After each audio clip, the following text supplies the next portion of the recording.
Assalamualaikum dan salam Malaysia Madani, berita semasa bersama saya Iskandar Al-Haziq. Penguatkuasaan lebih agresif akan dilaksanakan di sepanjang pesisiran pantai Port Dickson Negeri Sembilan. Ia bagi memastikan kebersihan di kawasan itu sekaligus menjamin keselesaan pengunjung. Yang harus dihargai. Menteri Besar Datuk Seri Amanuddin Harun menegaskan pengunjung juga perlu mematuhi segala arahan dikeluarkan Majlis Pembadaran Port Dickson agar ia dapat menarik lebih ramai pelancong ke daerah itu. Beliau turut berpuas hati dengan respon pengunjung yang mematuhi arahan larangan perkhemahan di 3 pantai utama di kawasan itu yang mula dikuatkuasakan bulan lalu berikutan aduan berkenaan kebersihan pantai. Beliau berkata demikian selepas Majlis Pelancaran Kalender Acara Pelancongan Negeri Sembilan tahun 2024 di tapak Campervan, Pantai Batu Lima, Port Dickson. Padah menggunakan telefon bimbit semasa memandu, pemandu bas ekspres ditahan anggota penguatkuasa JPJ Kedah. Ketika itu, bas berkenaan yang membawa sejumlah penumpang dalam perjalanan dari Alostar ke Ipoh. Pengarah JPJ Kedah Aman Shah Hashim berkata perbuatan pemandu menggunakan telefon bimbit semasa memandu berjaya dirakam anggota JPJ yang melakukan ops penyamaran Tahun Baru Cina. Dalam satu lagi ops sama, seorang pemandu bas dikenakan tindakan kerana merokok semasa memandu ketika dalam perjalanan menuju ke Kuala Lumpur. Tegas Aman Shah, penguatkuasaan berterusan terhadap kenderaan perdagangan akan diteruskan dalam usaha mengurangkan risiko berlakunya kemalangan. Sementara itu, dijangka berlaku peningkatan jumlah kenderaan dan aliran trafik di CIQ Kompleks Sultan Abu Bakar, Johor Bahru ketika perayaan Tahun Baru Cina.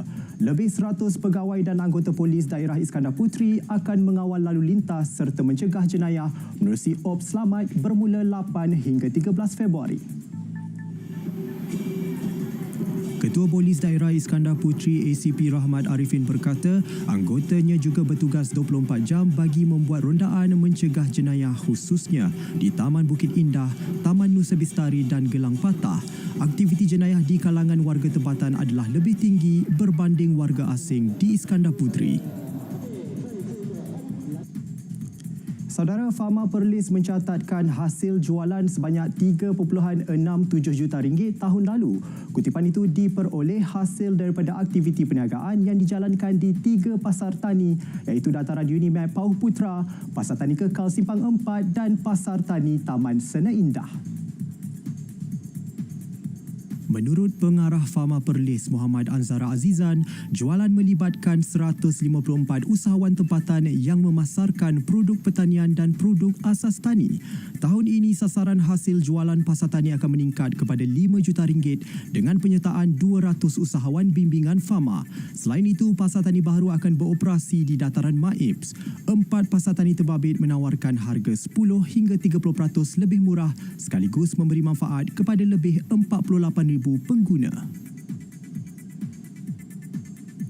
Sedikit pengembangan sukan, keputusan penuh perlawanan akhir Piala Tuanku 2024 di antara Jelebu menentang Port Dickson. Port Dickson muncul juara setelah menewaskan Jelebu 4-1 menerusi penentuan sepakan penalti. Berlangsung di Stadium Tuanku Abdul Rahman Paroy, kedua-dua pasukan terikat tanpa jaringan sepanjang 90 minit permainan. Juara pasukan Port Dickson membawa pulang piala iringan serta wang tunai RM10,000. Piala Tuanku dianjurkan setiap tahun sempena menyambut Hari Keputeraan yang di-Pertuan Besar Negeri Sembilan. Baik saudara, berita semasa berakhir di sini. Dari sungai ke segara, Palestin pasti merdeka. Malaysia Madani, tekad perpaduan penuh harapan. Assalamualaikum dan salam hormat.